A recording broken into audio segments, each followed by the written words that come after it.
Ano gamitin ang volume sa BN application. So paano nga ba gamitin? So yun na yung ina-adjust papunta sa right.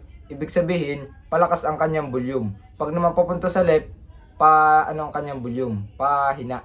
So simulan na natin. Dito sa inyong application, open nyo lang ang BN. Dito tap nyo lang itong plus icon, then itong new video, then itong save button. At dito punta kayo sa may video. Then halimbawa natin is itong ating video. Next. So paano nga ba i-adjust ang kanyang volume? Or paano gamitin? So dito scroll down nyo lang ito papunta sa right. Then makikita nyo na dito yung volume. So tap nyo lang yung volume.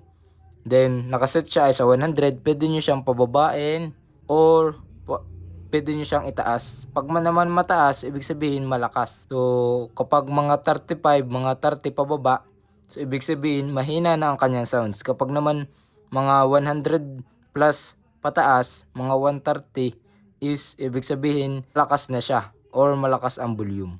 Then kapag na-timpla na ninyo ang gusto nyong volume or gaano kalakas, tap nyo lang itong check button sa baba at successful na tayo nakapagpalakas ng ating volume.